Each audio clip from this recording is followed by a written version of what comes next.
गुरु साक्षात परब्रह्म तस्मै श्री गुरुवे सद्गुरु महाराज की जय। हाथ अनुसया माता की अवधूत चिंतनम श्री गुरुदेव सद्गुरु समर्थ बालगीर महाराज दत्तात्रेय महाराज बाल ब्रह्मचारी वैरागी महाराज छत्रपति शिवाजी महाराज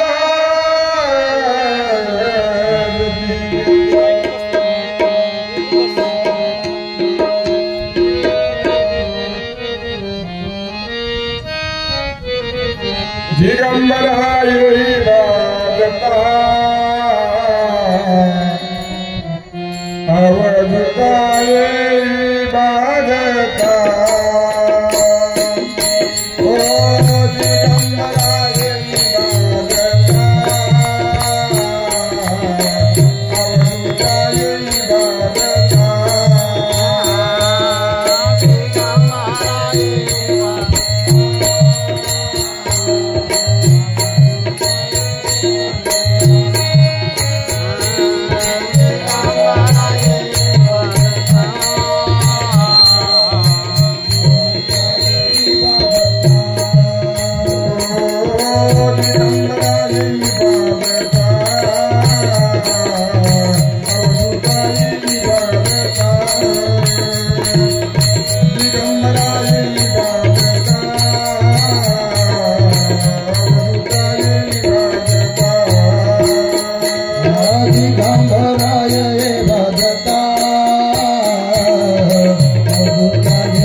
गुरु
तुझे नाम स्मरण दोषाधिक होती दहन ब्रह्मा विष्णू तृण ते करते तुझे हे स्तवन कर्म भूमीच्या देव तृण जावे सर्वता भक्ती हा केले पुण्य जाय व्यर्थ लग्न जाय प्रणाशण ताण्यता अनुचित सोयित नष्ट एकाग्र करावा स्मरण तू अजावा दत्त निरंजन अंत्योदशे मोक्षे पद प्राप्त राहिशे करावे हे स्मरण जो का अपराध परपनवाचे शिनकडे पार तेथे मी पामरेक मुखाने कार्यवरण दत्तात्रेय महाराज देवा दत्ता देवा दत्ता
सुरे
आलिया जन्माचे करावे सोहित म्हणा आनंद दत्त वेळोवेळा 84 बहुश्रम झाला आनंद विसरले म्हणून या जीवानंदाचा आनंद जीवाचा समंत मुलीचा विरळा जाणे बाळगिरे स्वामी म्हणे बापूजी कारण आनंद निर्गुण विसरू नको जय जय गुरु महाराज गुरु जय जय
जय जय आजी अविनाशा जय जय आजी परम पुरुषा जय जय आजी जगदीशा दिगंबर स्वामी तू देवा तू सर्वाचा राणा दृढ भगविले शास्त्र पुराणा शास्त्र काय जाणते खुणा आगम निगमाशी न कळे नेती नेती आईशी वेद श्रुती बोलते ते मज मरखा प्रतीप वाढेल कोठे जयेचे केली स्मरण होय सकळ विद्येचे अधिकरण तेची वंदू श्री गुरु चरण नमस्कारो सद्गुरुचे आता नमो जनक जनिता 9 मास गर्भ वहिले तत्वता तेथे स्मरण होता तमोत्पन्न तुम्हा पासून आता वर्णू ते सजण जे का आनंद चितगण वर्षताती स्वानंद जीवान संत सज्जन वावया आता नमो रणभूमिका कीर्तनाव घे उभे तरी लोका टाळ मृदंग श्रुती देखा तया माझा दंड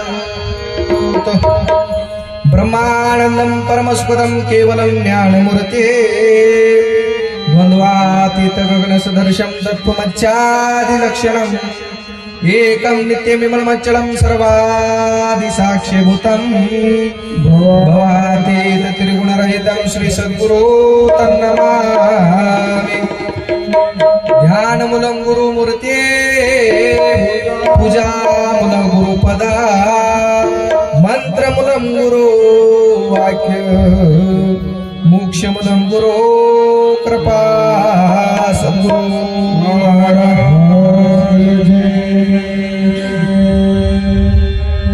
मग बघतो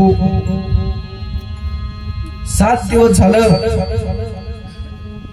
दत्त मंदिर नंबर 1 आहे आणि या दत्त मंदिरामध्ये 7 दिवस झाला अखंड दत्तनाम पारा चालू आहे आणि तुम्ही सुद्धा मला भोळे भाविक भक्त दिसाल्या म्हणून गुरु महाराज काय सांगतात भूपाळीमध्ये ऐका भोळे भाविक जन नित्य करा गुरु चिंतन महादोष होतील दहन गुरुचे स्मरण केलिया काय सांगितलंय ही भक्ती म्हणजे भोळ्या भाविकाची भक्ती भक्ती कोणाची भक्ती ते भोळ्या भाविकाचे आणि भक्तीचं काम फक्त भोळे भाविक करू शकतात इथं मोठेपणा जमना हा ज्यानं मोठेपणा केला त्यानं मातीत गेला आता करा की न करा माता मातीत जाणं सर्वांनाच आहे हो माता भक्ती मोठेपणाची नव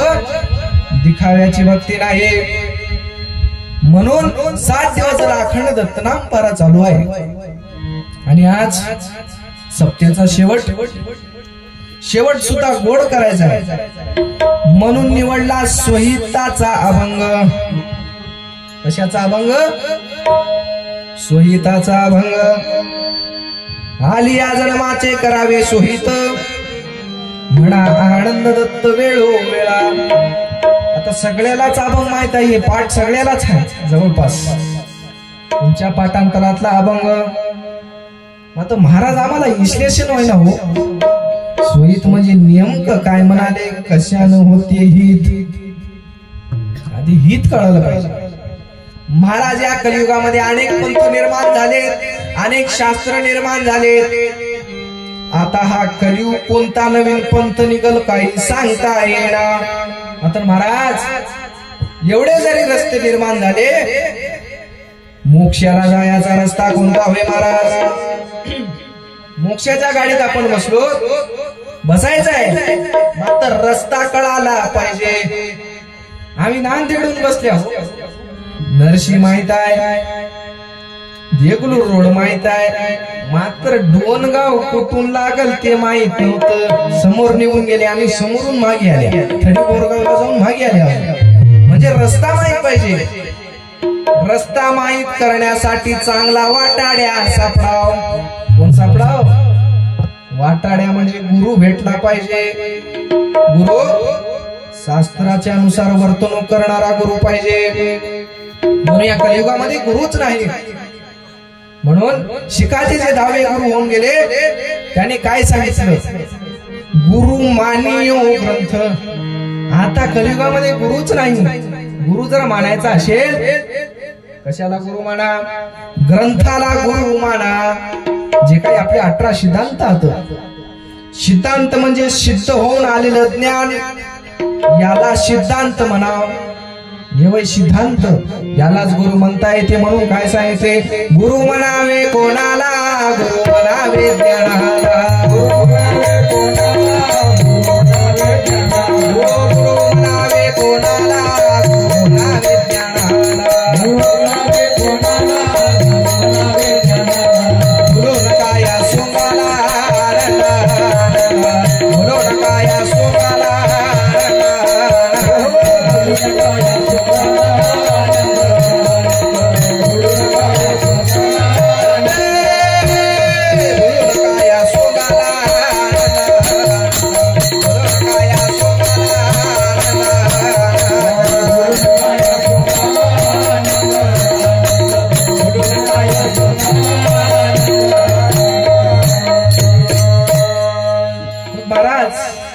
काय सांगितलं? अभंग सुद्धा बापूजी पाटलांच्या गाथेमधला पहिलाच अभंग होय, आनंद पाठातला. तुम्हाला कळालं पाहिजे नेमकं काय वय महाराज अर्थ. आता बक्कळ अभंग होते घेण्यासारखे, ऐकायला भरपूर आहे. युट्यूबला काय बी ऐकू शकता, मात्र प्रत्यक्षातलं वेगळं आहे. जसं ऑनलाईन माणूस सामान मागून गेले, कधी कधी नुसतं खोक आले, मध्ये सामान्य नुसतंच खोक आले. तसं मोबाईलवर ऐकलं म्हणजे नुसतं खोक, प्रत्यक्षात ऐकलं की डोक्यात फिटच बसते. असं म्हणजे प्रत्यक्षातलं कीर्तन बरेच अभंग आता निवडण्यासाठी, मात्र तुम्हाला कळायला पाहिजे. महाराज कोणता अभंग घेतला होता की आम्हाला डोळ्याखाली चालला नाही, तुमच्या डोळ्याखालचाच अभंग. आज या जन्माचे करावे सोयीत. जन्माला आलो, आता स्वयीत कोण्या पंथानं होते, कोण्या शास्त्रानं होते, कोणत्या मतानं व्हावा. प्रत्येक जणाचे मत वेगवेगळे झाले. कोणी म्हणाले मूर्ती पूजा कराव, कोणी म्हणाले यज्ञ कराव. बापूजी पाटील म्हणून काय म्हणतात? बौद्ध पंथाचे बहुत ग्रंथ पाहिले वाचोन, दयाळाने पाहिले वाचोन.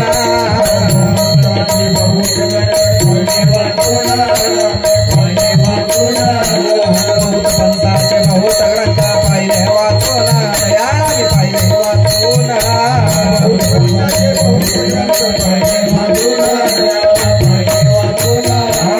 एका वाक्याचा नाही, एका वाक्याचा नाही, अजून संशयात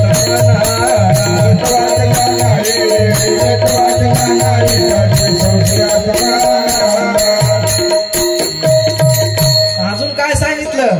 कोणी म्हणते मूर्ती पूजा करा, म्हणते दयाळा करा, कोणी म्हणते पूजा करा, तीर्थ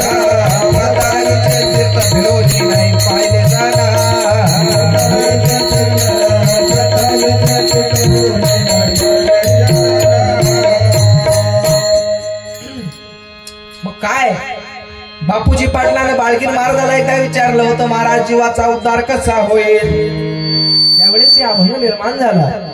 जे काही अभंग निर्माण झाले बाळगीर महाराजांनी बापूजी पाटलांच्या संवादातून ते गुह्य ज्ञानाचे अभंग होते.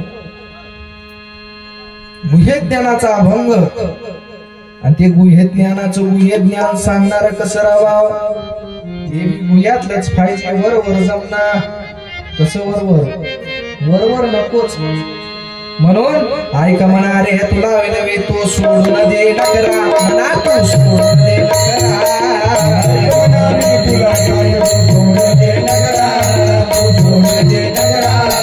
वरवर भक्ती करता दया कशी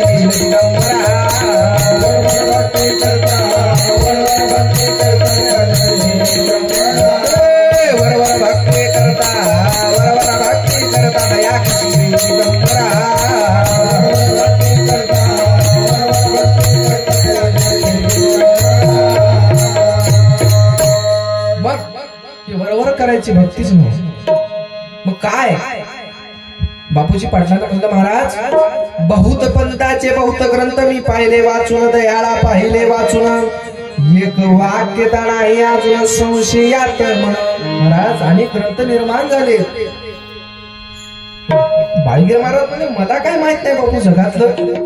त्यावेळेस समोर जाऊन बापूजी पाटील काय म्हणतात, कोणी म्हणती मूर्ती पूजा करा म्हणते यज्ञ, आणि पृथ्वीचे तीर्थ फिरवली आणि नाही पाहिले जण. काय जण म्हणाले पृथ्वीची पूजा करा, 56 कोटी या पृथ्वीला प्रदक्षिणा घालावं काही जणांचं म्हणणं आहे. आता प्रत्येकाचे मत वेगळे झाले, मात्र त्या मतातून रस्ता आपल्याला काढायचा आहे. आता स्वहित कसं होते, नुसतं एका शब्दावरच कीर्तन चलते, चलवाय झालं तर. मात्र आपल्याला 4 चरण बघायचे आहात. स्वहित म्हणजे नेमकं काय होय महाराज? स्वहित कशाला म्हणा? आणि हे वर्धापन दिनाच्या निमित्तानं चालू असलेला भव्य आणि दिव्य असा महोत्सव कीर्तनाचा, दत्तनाम अखंड पार्याचा. म्हणून दत्तनाम अखंड का घ्यावं लागते म्हणून नाथ महाराज सुद्धा सांगतात. आता तुम्हाला प्रत्येकाचे मत देतो, पटलं तर पटून घ्या, नाही तर महाराज तसंच बोललाय असं म्हणू नका. पटलं तर घ्यायचं होय, नाही तर मुकाट्यानं घरला जायचं. महाराज आम्हाला विरोध तुम्हाला नाही, मात्र मत सगळ्याच काय आहे तुमच्या समोर मांडतो शास्त्राचा आधार घेऊन. असं तसं बोलणार नाही, शास्त्राचा आधार पाहिजे. बरेच महाराज शास्त्राचा आधार नाही उगं काही बोलून जायचं, शास्त्राचा आधार पाहिजे. मग नाथ महाराज काय म्हणतात, कलियुगी जीवतारक स्वामी दत्तराज एक, त्यांचे नाम नित्य घ्यावे भव सिंधूतून तरावे, त्यांचे नाम हृदय ध्याता साधे मुक्ती सायोजता, एका जनार्दनी दत्त आणि सभाये आनंद भरित. नाथ महाराजांचा अभंग. अजून काय म्हणतात, दत्त दत्त बोला वाचे, तेने फेरे तुटतील रे जन्माचे. नाथ महाराजांचे अभंग. तुकाराम महाराज सुद्धा म्हणतात, सद्गुरु वाचोने सापडे ना सोया, वाचोने सापडे ना सोया,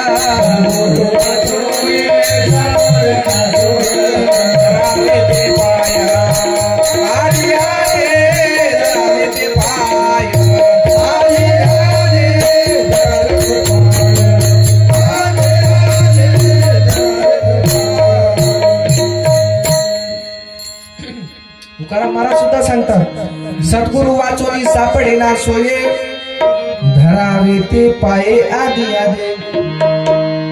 सद्गुरु म्हणजे सद्गुरु हाडामासाचा होत नाही, हाडामासाचा गुरुच नव्हे. सद्गुरु म्हणजे गुरु जो पराचाही गुरु. बापू श्लोक म्हणले हो, गुरुर ब्रह्मा गुरुर विष्णू गुरुर देव महेश्वरा, गुरु साक्षात परब्रह्म तस्मै श्री गुरुवे नमः. प्रत्येक जण म्हणाले, वेदांतातलंही म्हणाले, सिद्धांतातलंही म्हणाले, मात्र नेमका अर्थ काय होते? गुरुर ब्रह्मा, ब्रह्माचाही गुरु, गुरुर विष्णू, विष्णूचाही गुरु, गुरुर देव महेश्वरा, महादेवाचाही गुरु, गुरु साक्षात परब्रह्म तस्मै श्री गुरुवे नमः. सगळ्याचा गुरु एकच होय. महादेवाचा गुरु दत्तच होय, विष्णूचा गुरु दत्तच आहे, ब्रह्माचाही गुरु दत्तच आहे. हे सगळे तिघाचे गुरु दत्त महाराजच होत. मात्र दत्त काही जणाला कळणार चाललाय. काय बरे बापू दत्त काय होय? दोनच शब्द आता मात्र लय अवघड हात, भले मोठे शब्द आता मात्र सोपे हात ते नाही. दोन शब्द आता दत्त, मात्र दत्त कळायला पाहिजे. प्रत्येक शास्त्राचं मत एकच आहे, गुरुची भक्ती. म्हणून तुकाराम महाराज लास्टच्या चरणामध्ये सांगतात, तुका म्हणे कशी आंधळे हे जण गेले विसरून खऱ्या देवा. तुकाराम महाराज काय म्हणले? हे जग आंधळा झालंय बापू, आणि हिला खरा देव सापडणार चाललाय. खरा देव कोण होय? आनंद तोच खरा गणराज, आनंद तोच खरा, आनंद तोच खरा गणराज, आनंद तोच खरा, आनंद तोच खरा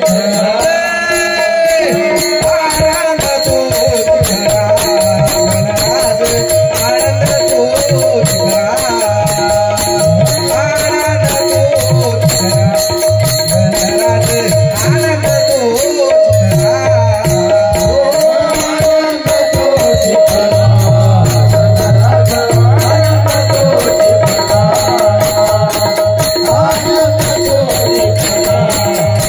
तोच खरा खरा कोण होय महाराज? बऱ्याच जणांना भ्रम पडलाय. मग आनंद तोच खरा गणराज, आनंद तोच खरा. खरा कोण होय? आनंदच होय. आता आज खऱ्या देवाची ओळखच. बऱ्याच जणांचं डोकं, अरे काय तू बोलायला महाराज म्हणतात, तिला पटना का? त्याचं भाग्य नाही. भाग्य असलं तर कळते, नाहीतर डोक्यातून उडून जाते.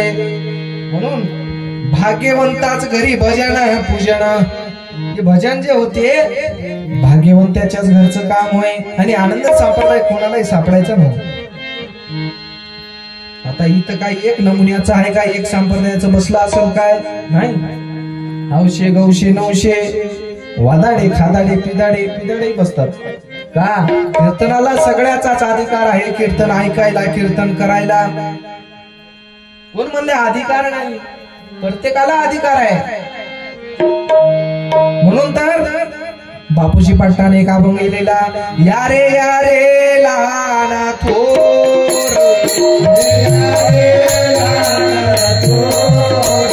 या रे लहान थोर, या रे लहान थोर, सर्वाशी आहे अधिकार, सर्वाशी आहे अधिकार, सर्वाशी आहे अधिकार, सर्वाशी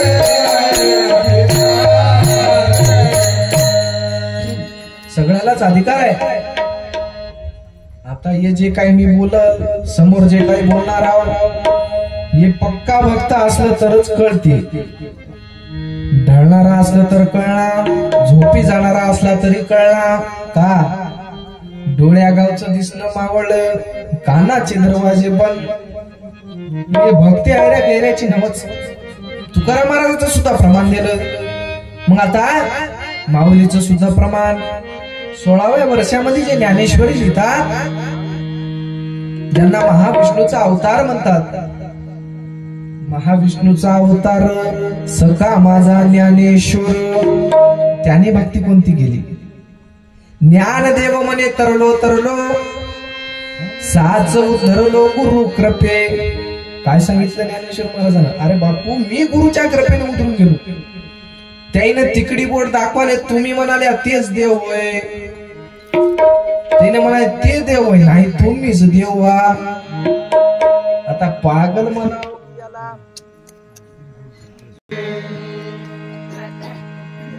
तर बघतो आज या जन्माचे करावे स्वहित. स्वहित कशाच? स्वहित या नरते ह्याच करायचंय.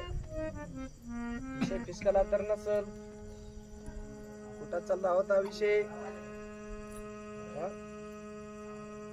ध्यान ठेवत चला. हे आपला संप्रदाय इसरायचा नवच नाही. महाराज तुम्हीच म्हणल्या की ऐका भोळे भाविक जण, आम्ही भोळेच हो, आम्ही इसरून चल्या. तसं नव. मग ज्ञानेश्वर महाराजाचं प्रमाण चालू होतं. हे बघा आमचा भक्त भोळाच आहे, मात्र कसा आहे? ध्यान ठेवणार आहे. हास्य माणसं राहावं महाराजा संग. कशाचं प्रमाण? ज्ञानेश्वर महाराजाचं प्रमाण. ज्ञानदेव म्हणे तरलो तरलो, साच धरलो गुरु कृपे. ज्ञानेश्वर महाराजांना काय सांगितलं?